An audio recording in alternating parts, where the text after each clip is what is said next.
back from the border, heading back to the border again. That's what I've been doing. Just watching this crisis again explode at our U.S. southern border. I'm going to be talking to you about that. I'm going to be talking to you about really important subject here that we all have to, face is this censorship in America. I know we can't believe it.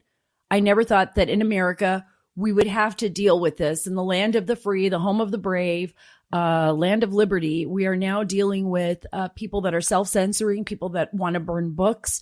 I call it the rise of the leftist, socialist, communist regime in America. And it's something that we have to be very careful of. I'm going to be going into that, all of that, with Martin Avila. If you don't know who he is, you should. He's the CEO of RightForge, and he absolutely believes that we need a new infrastructure, especially a new internet technology infrastructure that can host anybody and everybody in America that it can, so that they are not censored, so that we are not censored, so that we are free. I know all of you out there must be like me.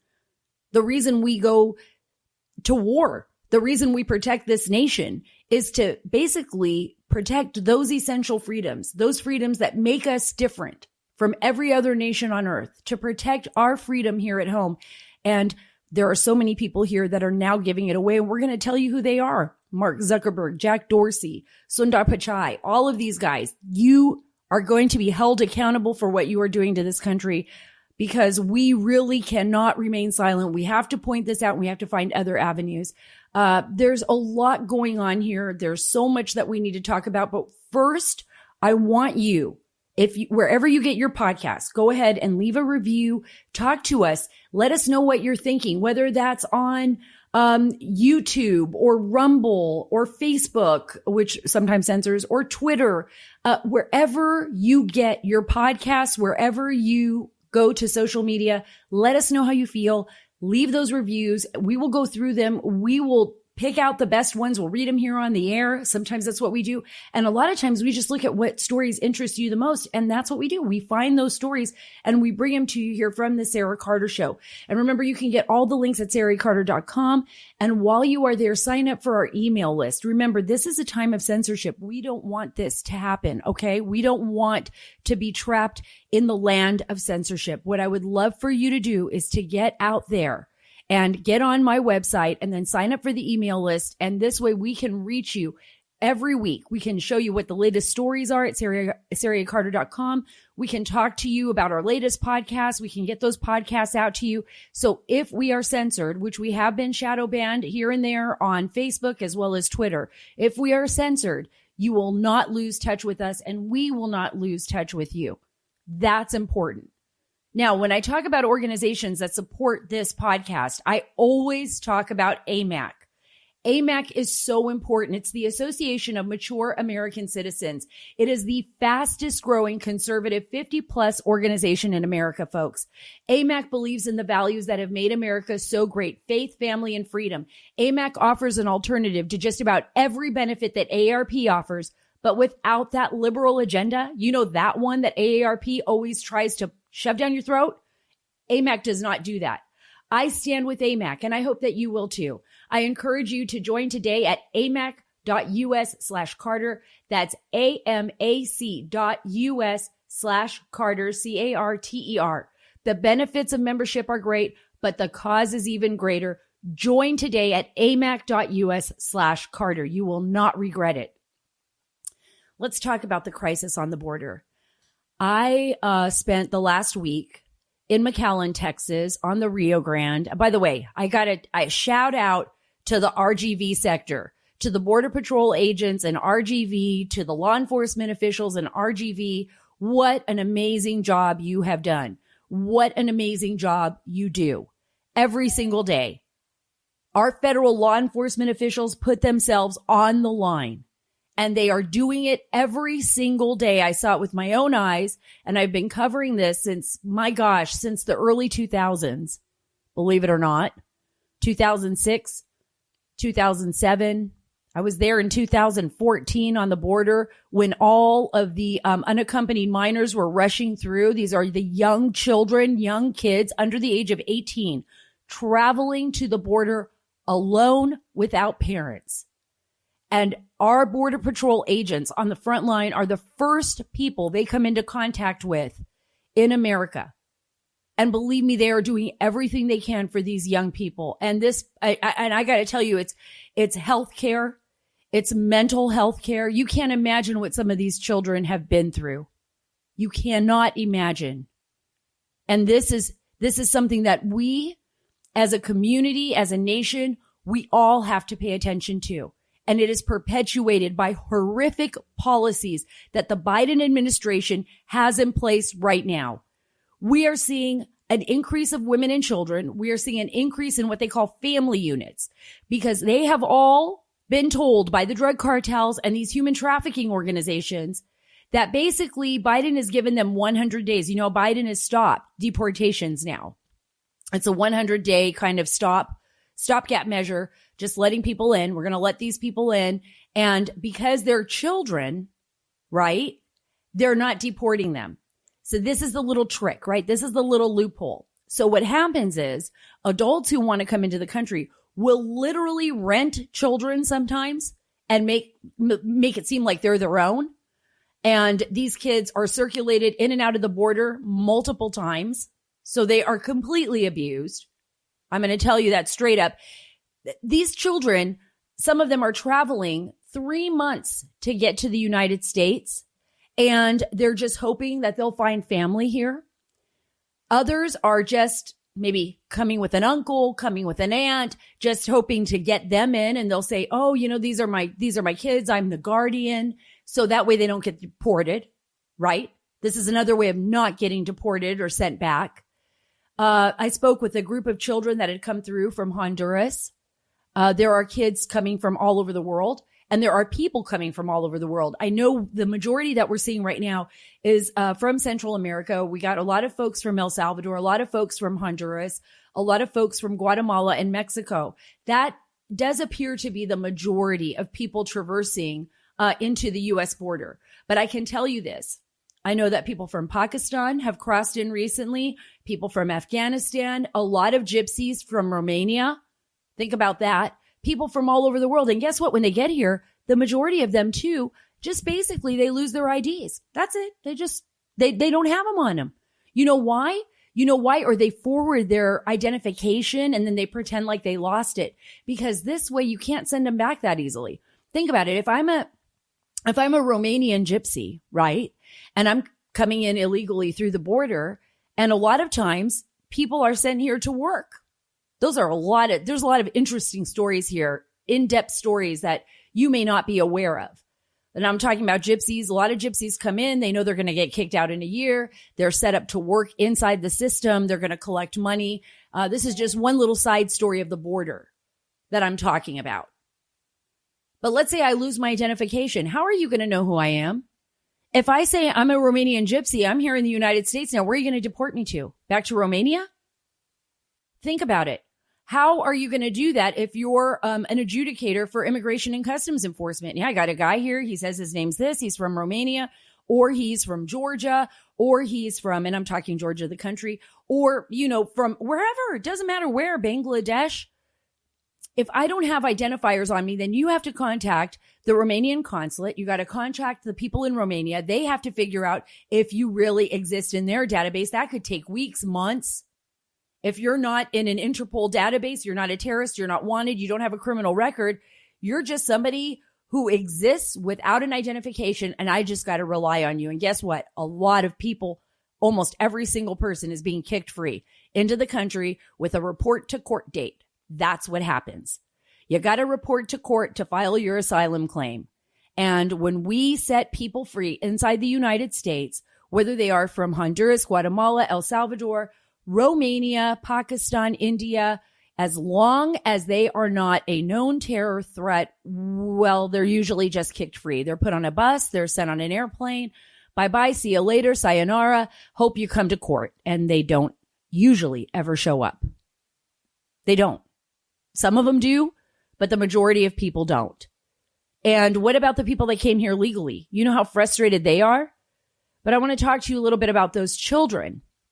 And I want you to think about, when you look at your own kids, when you look at your own children, imagine You're 7 years old and you're leaving Honduras with a group of preteens and maybe one teenager, and you're on the road for 3 months and you're alone and you're hungry and you are being trafficked.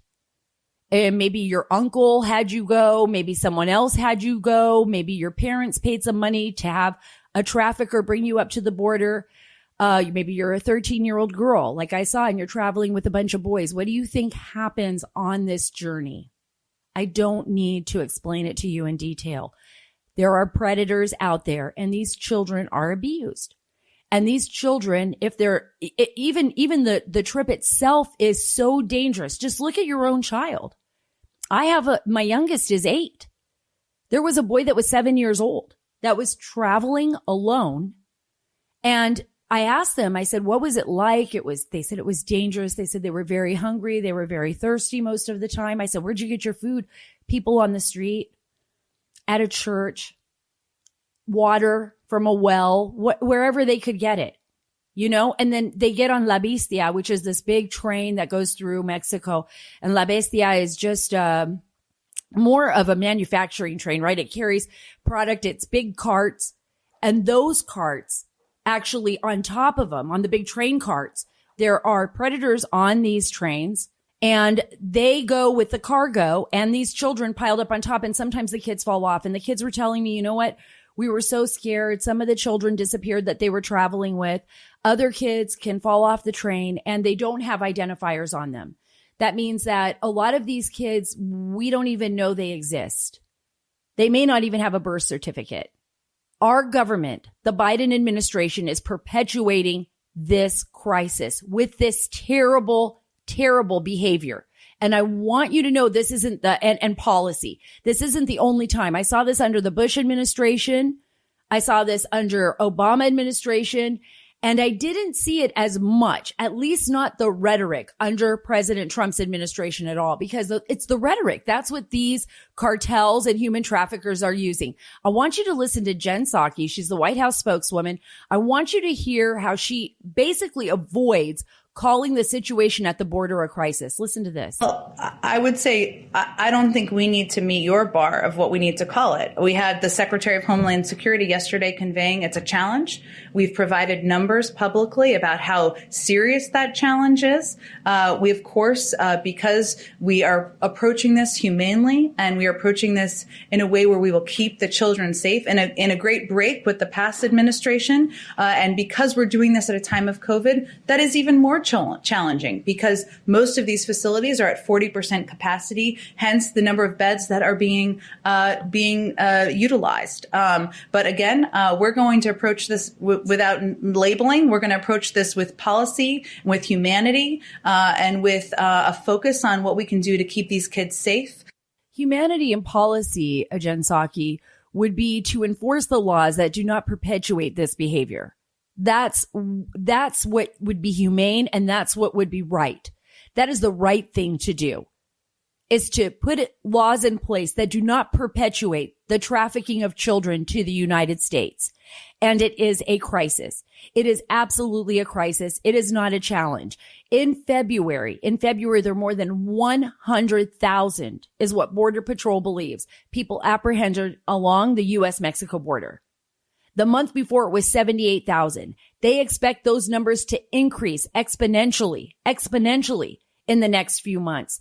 This is a real crisis. And yes, there are a lot of people that are either diagnosed with COVID at the border by us, and by other groups, or they're set free and have COVID. And now they're traveling in buses and airplanes all across America. So this is a very, very real crisis. Another big crisis that we are dealing with today is, of course, censorship and getting the truth out to the American people. And that's why I'm here. That's what the Sara Carter show and this podcast is all about. It's about getting the truth out. And that's why I have Martin Avila here. And he's going to explain why he believes we need to look at new infrastructures to build a new internet so that we don't lose those basic freedoms, so that there is a place to go, because we have to have some place to go. If this doesn't stop, if this continues, what do we do? How will we communicate with one another? I think it's going to be really interesting to hear what he has to say, why we need to stand up with this. We also have several very important House hearings coming up this month on censorship and the deadlines for documents from companies like Facebook and Twitter that Congress is investigating will be coming up as well, I believe on March 18th. So we need to keep our eyes out for that. And I can't wait. You got to stick with us. That's why Martin Avila has been, invited to this show. He's the CEO of Right Forge. But before I go to him, I want to talk to you about a product that is so awesome. I keep bragging about this. I tell my producers all the time, these are like now my favorite pants in the world, and they're from Tommy John, right? In 2021, loungewear isn't just for lounging. We need it for everything. I mean, I want to be able to sit here and do my podcast and then run off in my Tommy John loungewear and go be able to pick up a coffee or something at Starbucks if I have to in between shows or something. So this means you have to have the loungewear for every occasion. It's time to go pro with Tommy John men's and women's loungewear. You will not regret this. It's so good. It's perfectly comfortable. It's non-piling. It's micro model fabric, which means that there's no lint balls or fuzz on it ever. And the part that I like most is that it is super soft. It has a tri-blend fabric with 4-way stretch. So not only is it soft, but it's stretchy and it just fits really nice. It's actually really cute. It's the same level of comfort and innovation that goes into everything Tommy John makes. I love everything they make, including over 13 million pairs of Tommy John underwear. That's just, wow. That's incredible. What a great company. Returns and exchanges are free. And right now you'll get 20% off your first order at TommyJohn.com/Carter. That's 20% off Tommy John loungewear, underwear, and bralettes at TommyJohn.com/Carter, CARTER, TommyJohn.com/Carter. See the site for details.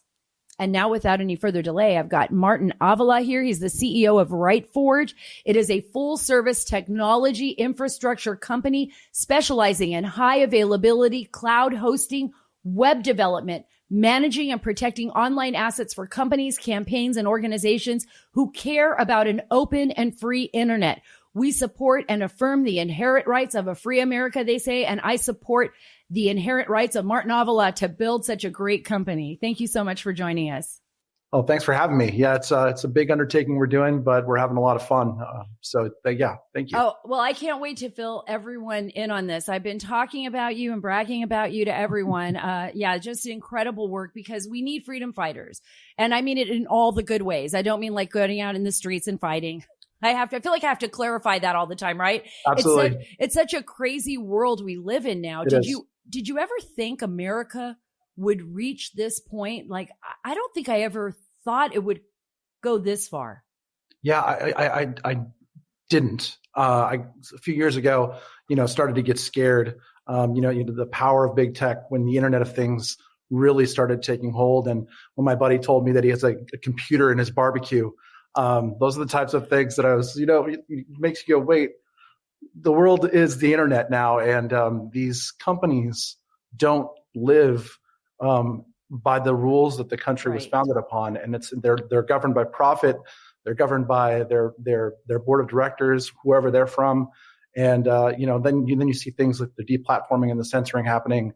And, it's sad that we've reached this state, but, no, I never thought I would get here, frankly. I think you brought up a really good point. I think for a lot of people, we don't think of technology the same way because it just kind of creeps up on us, right? So we have a smart television or Amazon, we're talking to Alexa every day in our house and we're not realizing that every little thing that we're doing and every time we bring in a new technology that we're losing a little bit of our right to privacy, right? I mean, there's something there. But because we're Americans, we think, it can't happen to us. And over the last few years, what we've seen is companies like Facebook, with Mark Zuckerberg, Twitter, Jack Dorsey, others, they basically select what they want. I mean, they censor based on what they want. It's all selective, right? And it's gotten worse. And it's gotten to the point where we're kind of losing our freedom of speech. I want you to fill everyone in on what you're doing right now, how you believe we need. And by the way, incredible op-ed opinion piece it was absolutely fantastic, and in Newsweek. And I want you to fill us in on how you're looking at the future and how you can make this happen, building a complete new infrastructure for the web. Yeah, well, I think that people need to first and foremost remember what the internet is, right? The internet is essentially two cups and a string.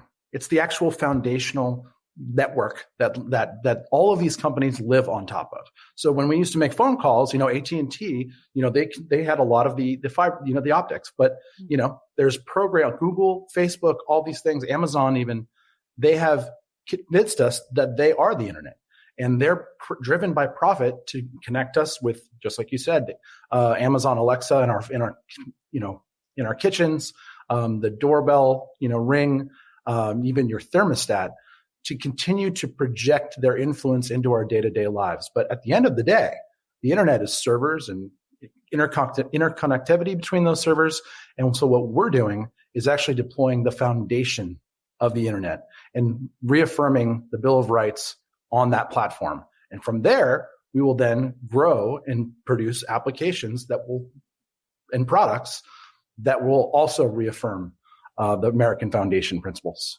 Well, it sounds like you're a lot like Elon Musk is, trying to venture out into these really rethink the way we see things, right? And that's what's important here, is that you're being innovative so that we can rethink the way we handle the internet and the way we traverse the internet. How long do you think it'll take, and where are you at in that process? So we're actually, we are active, we are live. So we have the server infrastructure. We are actively migrating websites and applications as we speak, taking on clients who are worried that, hey, I'm built on Amazon Web Services. I have a feature where users can speak their own mind. It's not that I would say something. It's that maybe one of my users would say something that Jack Dorsey or Jeff Bezos might find objectionable. So what we're seeing is a massive stream of people who are just simply looking to have and work with companies that affirm that we won't deplatform based off of what someone does on their platform. Now, we're going to follow all the laws. Right. We'll comply with all the warrants. So no criminal activity, right? Of course not. And this is the same thing that I try to tell people all the time. There isn't going to be any, and we can talk about how horrible that can be on the dark web, right? But this is just, you're saying you just won't be deplatformed for thought. Right. No, it's the idea that the internet is open and honest debate is enshrined in the Bill of Rights. That's, that freedom is sometimes uncomfortable, but that's how we get through discourse in a peaceful way is through freedom of speech. And so we see this as a vital tool, not only for that, but also for commerce. I mean, the fact that a business, might be deplatformed, and a trucking company, if their CEO says something that Jack Dorsey finds objectionable, or say the big tech finds objectionable, we believe that people want to simply do business and work with something that's not politicizing the internet. Absolutely. One of the things that I've been having to deal with, and a lot of you out there have heard me say this over and over again about what happened to me on YouTube, was one of my podcasts dealt with actually a Japanese activist who fights for freedom fighters in Hong Kong, is basically somebody who supports our good friend Andy Chan. Her name is Yoko Ishii. And I was actually demonetized, not because of election, not because of anything else, but because I had a young lady on my show who was standing up for liberty and freedom and saying, Andy Chan, who was former head of the National Party in Hong Kong, who was nominated basically for a Nobel Peace Prize, because the Chinese were angry that I had her on, I got demonetized from a company. So it isn't just about it could be anything. It could be a foreign nation trying to demonetize you through one of the main CEOs or their relationship with one of these platforms here. How do you protect those entities?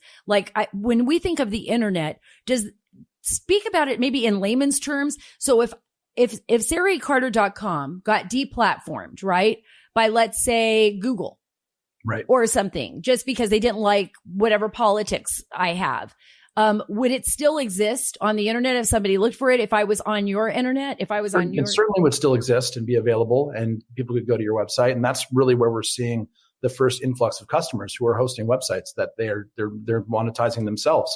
The next step from beyond that is that a competitor to YouTube, something like a Rumble, which already exists and is really popular, and affirms that they won't be demonetizing people, because that's a huge problem in and of itself.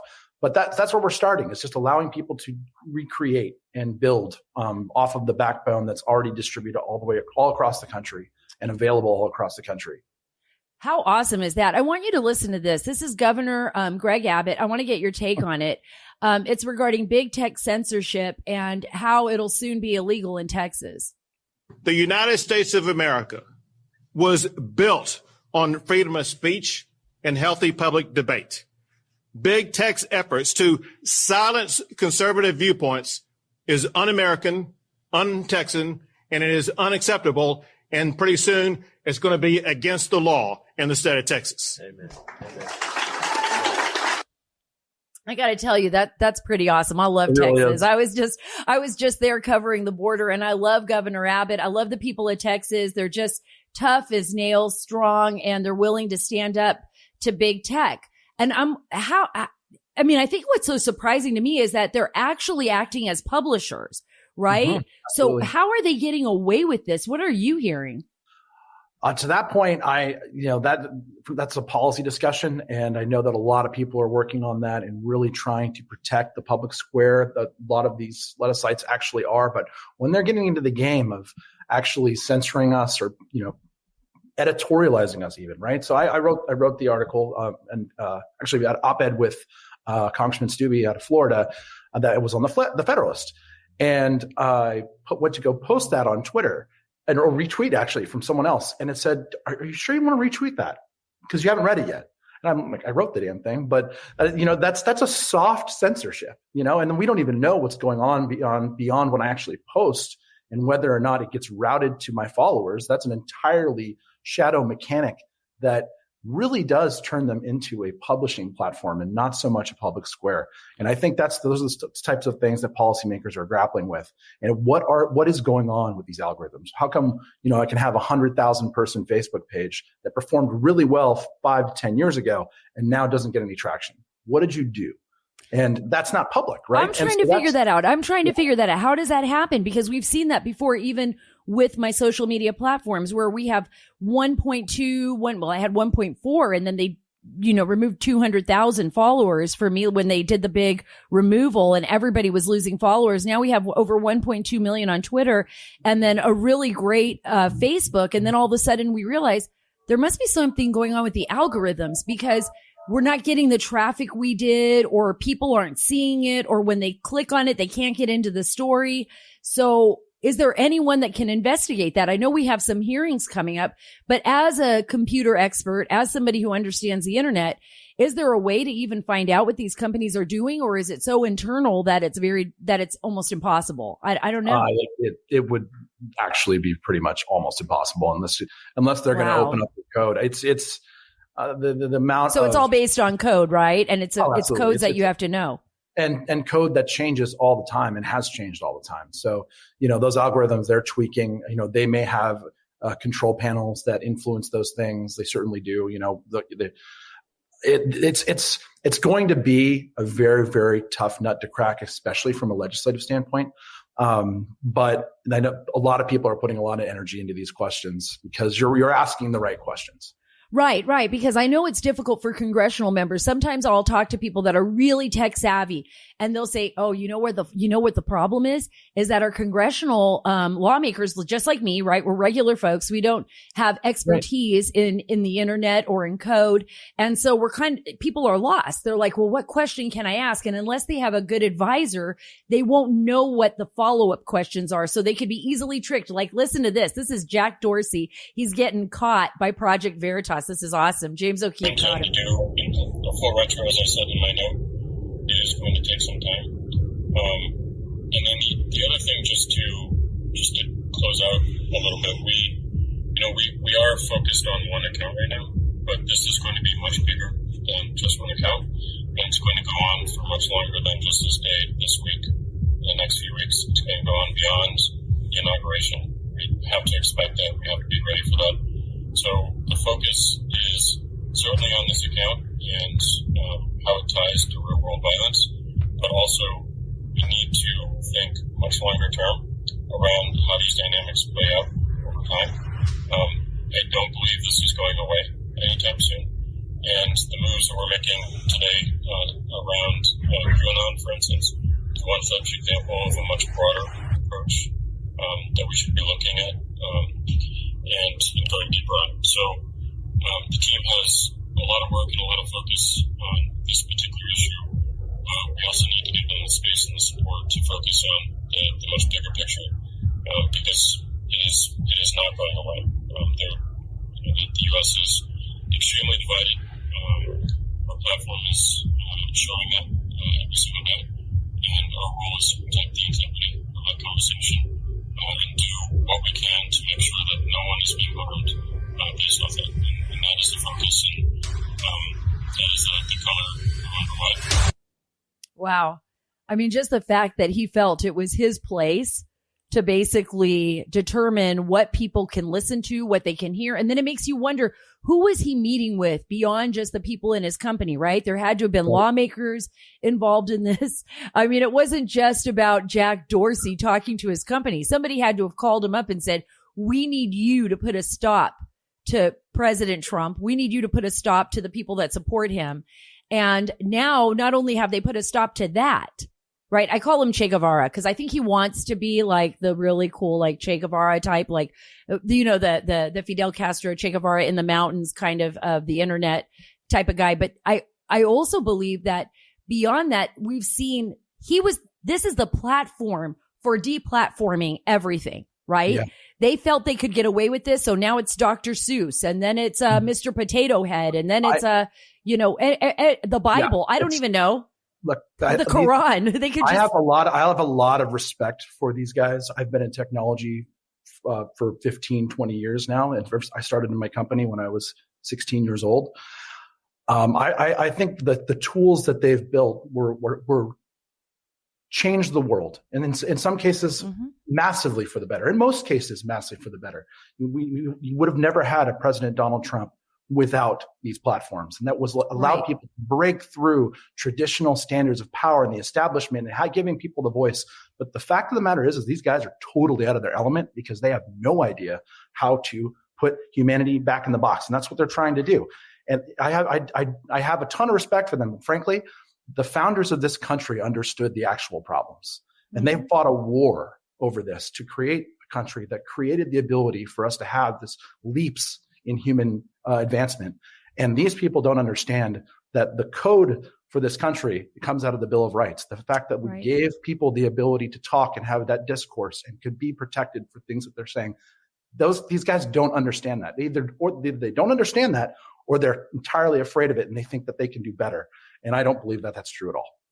It's almost as if they're like obsessed with the power that they have created for themselves and I think it was like you're saying, I believe that technology is awesome. I'm all about the future. I believe in science. I believe in understanding that science and making the world a better place. I love space. Yeah, me too. I love it too. I'm like, I want to see us travel to Mars. I want us to have the technology to do all these incredible things. That's what makes us human, right? Our ability to extend beyond ourselves and to see the world as an amazing place that we ourselves have helped create, right? Absolutely. But when I look at these guys and I think to myself, like, whoa, wait a minute. You actually, I always joke around. It kind of reminds me of like Star Wars. It's like, I always feel like they're Anakin, like they're just like, I have to control everything. I have to, the world doesn't understand how to take care of itself. I have to take care of the world, right? Instead of just trusting that people make good choices and right decisions usually. That's why we based our nation on freedom and liberty.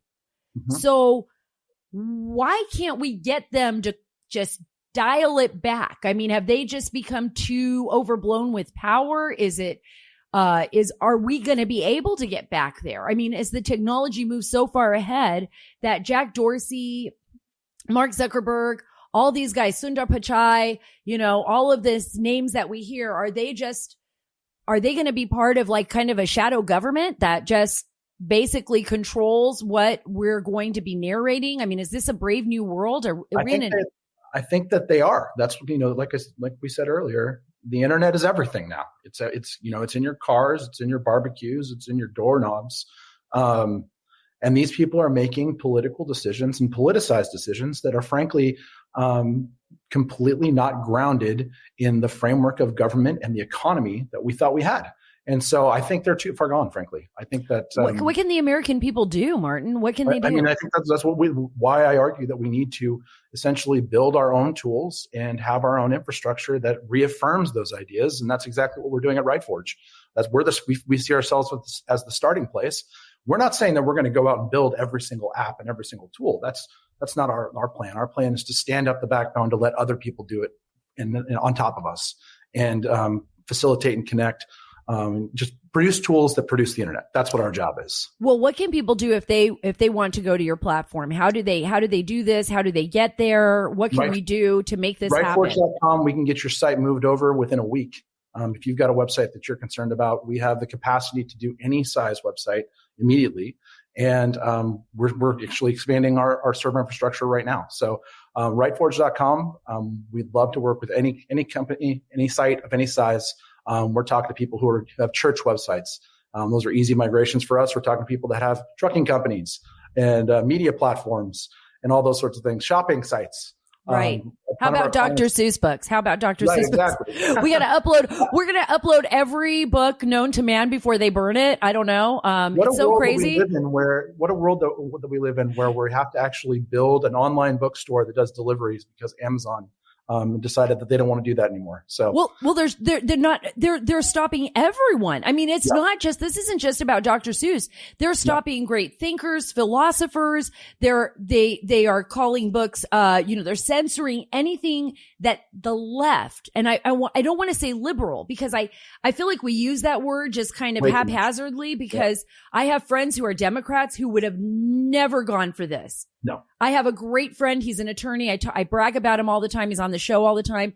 David Schoen. He actually supported the Democratic Party. He actually defended President Trump during that crazy secondary impeachment trial. But he's a big civil rights advocate, and he fought to the point where he actually defended the Ku Klux Klan. He's an Orthodox Jew. Right. But he believes that, people have the right to free speech. And that's the only way through discourse, just like you said. So, these are really strange times, but you're right. Are people asking to maybe upload books onto your server? Are people that concerned about it? I don't know. People are talking about building out platforms that compete with the technology that is dominant in the market right now. So like Amazon, like Amazon. So if Parler was built on our system, they would have only been shut out by the phones, right? Right. That's what we're doing. That's how we're trying to help people and just deploy as many tools that make it easy as possible to interface with what we provide. And any final last words for all of the families out there listening? There's so many Americans that, they're feeling a little bit helpless right now. Like, how do we speak up? How do we do this without, falling apart or becoming a target? Don't give up hope. The internet, and just because they spend billions of dollars convincing you that they're the internet does not mean Google, Facebook, and Amazon are the internet. The internet is for us, giving us the ability to connect with each other via our computers. And there's apps that let you do that. There's a whole world outside of what big tech is.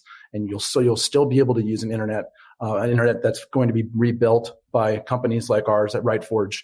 And the technology leaps that we've had actually make it easier to deploy these tools than it would have been 5 years ago. So there's open source applications, there's all these things available for us to reassemble and reunite and rebuild. So don't give up hope. Remember, it's not just a Jack Dorsey, Mark Zuckerberg, Jeff Bezos, Sundar Pichai universe. There is a whole other universe, and Martin Avila is building it. That's just so awesome. It gives me hope in a great future. Thank you so much, Martin, for being on the Sarah Carter Show. I can't even thank you enough. Well, I'm moving my website over to you too. Right. Okay. I'm going to do this. I'm going to call you. I'm going to talk to you about this because I really think that we all need to do this if we want to protect ourselves and protect our freedom. Our friend Mike Lindell has a passion to help everyone get the best sleep of your life. Mike created the new Giza Dream bed sheets. They're amazing. I use them. I love them. You will receive 2 for one low price plus free shipping. Call 1-800-685-7221. Use the promo code Carter. So Martin Avila, gave us a lot to think about. I know me, because I'm trying to figure out, with censorship and with the ability for the internet to be like this, it's a universe in itself, but it's something that we're so reliant on. How are we going to be able to communicate with one another?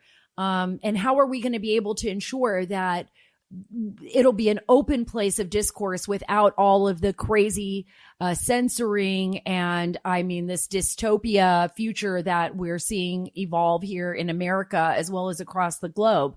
Part of that, the reason I'm thinking about that is today is International Women's Day. I know you guys are thinking, what does it have to do with the internet and everything else? Well, it has a lot to do with our ability to get the truth, right? Our ability to speak and have a voice. And in Afghanistan and Iraq and other places that I've traveled, women do not have a voice. Sometimes it is the internet that allows some women to communicate with one another if they're lucky enough to have the technology. In Afghanistan, I used to remember thinking to myself, all the feminists in America, why aren't they standing up for these women who have absolutely no rights in Afghanistan, where the Taliban basically can do anything they want to them with impunity? I saw a young girl, I think you all remember that, in magazines, where she had her nose cut off and her ears, and, she was humiliated and tortured, all because she wanted to marry somebody different or than what had been arranged for her.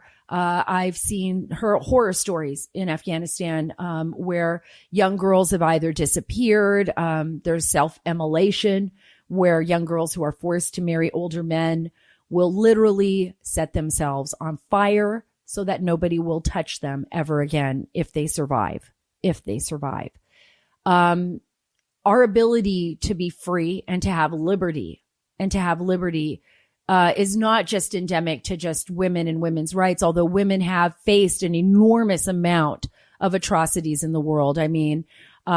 And still do today with human trafficking, sex trafficking, but we've also seen that with children, whether it's young boys or young girls, and our ability to have a voice, right? And to speak out.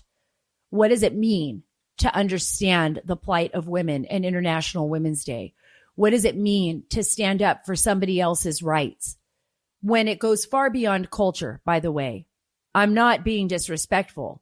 Some places in the world, even when I was a young girl, I remember living in Saudi Arabia, and women couldn't drive a car. They just could not drive. There's been women now that are fighting for the right to drive, and I think that there's been a move to do that, although I talk to people and it doesn't really happen in the kingdom because it's still an idea that the men aren't used to. But women didn't have a voice. And so if their husbands battered them, beat them, where would you go? To the police? The police wouldn't defend a woman. There are a lot of things. I talk about human rights. And those only exist when we have liberty and freedom, which is the reason why when somebody like Jack Dorsey believes he knows what's best for all of us, or Mark Zuckerberg, they don't know what's best for you and I. They don't.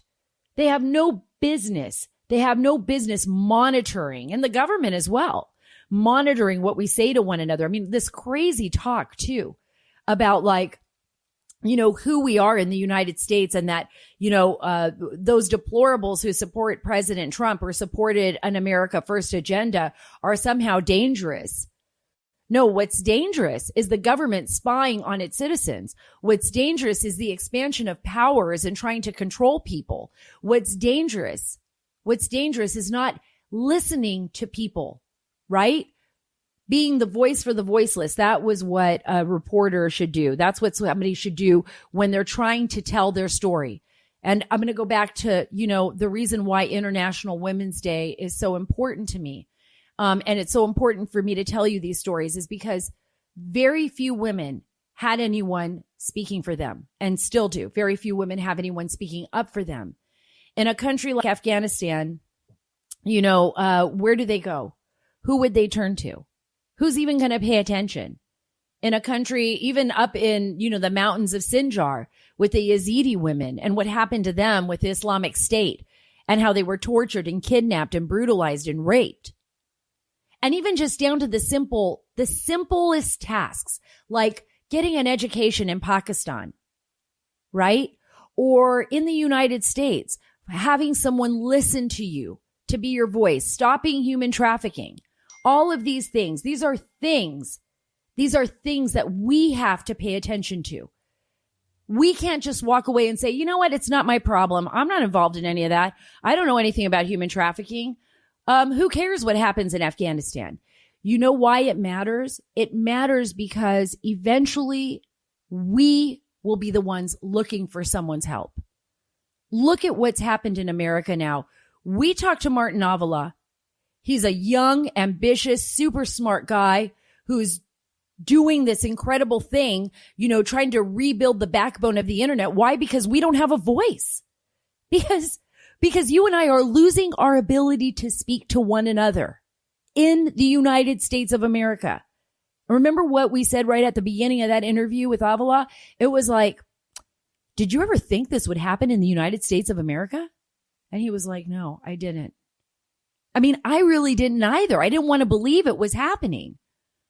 And I want to believe that we together are smart enough and strong enough to overcome these obstacles. And we will be, as long as you and I aren't afraid to point out when something is wrong, to stand up and to speak up and to speak out. We have to defend each other. Freedom is not free, and it doesn't just exist here. Freedom is a human right. That is what I believe. It is a right for all women, all men, all children. It is a God-given right to be free, to be able to think for yourself, to not have somebody subjugate you and humiliate you and torture you and hurt you. And whenever you see it, you should speak out against it, all of you, because we are so blessed. For all of you who are listening to this podcast in America, we are so blessed to have a Constitution and a Bill of Rights. And my gosh, we cannot lose that. And I'm going to go on. I want to talk really quick before I wrap this up. I'm so excited. You know how I'm excited about sci-fi, science, all of this stuff. Future, what would the world be like, 100 years from now? And I obviously have some great guests like Luis Elizondo, who's my good friend, and others like Nick Pope, who talk about like the miraculous world of space exploration and whether or not we're alone in the universe. Elon Musk is one of those people that I love. I think he is amazing. I am always looking at his Twitter feed. I think he's a genius. And he's talking about this Starbase now. And I know it's Starbase, Texas. Actually, he wants to build a new community there. And I'm going to read a little bit about this to you because I thought it was so incredible. Elon Musk's brain isn't like most people's. When he isn't content with how something works, he reinvents it, right? That's what we heard about on today's show. We're just reinventing the internet, right? Cars, rockets, and now cities. He is announcing this week that he plans a new town in South Texas called Starbase. The idea is to take over an unincorporated seaside village of Boca Chica, a kind of mini Texan Cape Canaveral, some 355 miles from Austin, where his SpaceX already has a massive rocket facility. It's all part of his mission to bring humans to Mars in this decade. Even if this week, one of the prototype Starship rockets went up in flames. Sorry about that, but that's what happens when you're experimenting, right? You learn from your mistakes. During a test flight, they are going to build this place, this Starbase in Texas, this new type of town. I'm all about it. I think it's pretty awesome. He's also talking about, this is crazy. He may, invent this thing. It's called Neuralink, which it aims to use implanted brain chips to improve the human body and help us compete with artificial intelligence. I'm going to tell you why brain chips and Neuralink is awesome. My husband, is blind. I talked about that before. He was blinded in Afghanistan. He has not seen anything at all in like 11 years. But there's a lot of research about building these, and a lot of work being done to build chips that allow you to bypass the optical nerve in the brain. So you can process sight, and we all process in the back of our brain, the occipital. That's where we process our sight.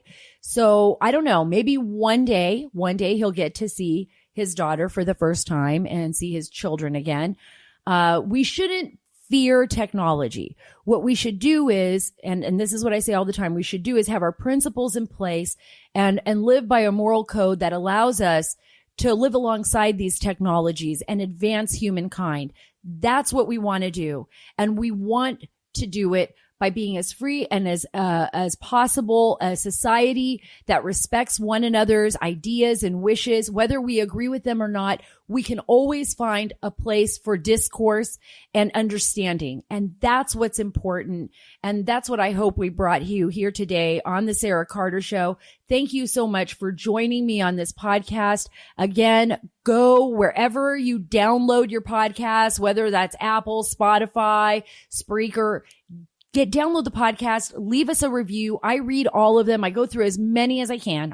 All of them, maybe I'm pushing it, but I read almost all of them. And I'm on Twitter constantly reading your comments and trying to figure out like what are some of the news stories we can bring you here at the Sara Carter Podcast.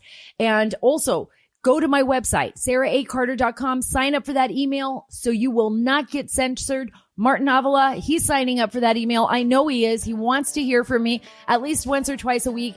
And why not move saracarter.com to his backbone? This way, in case anything ever happens on Google, I know I'll still exist. Thanks again for joining the Sara Carter Show. We're taking the story back.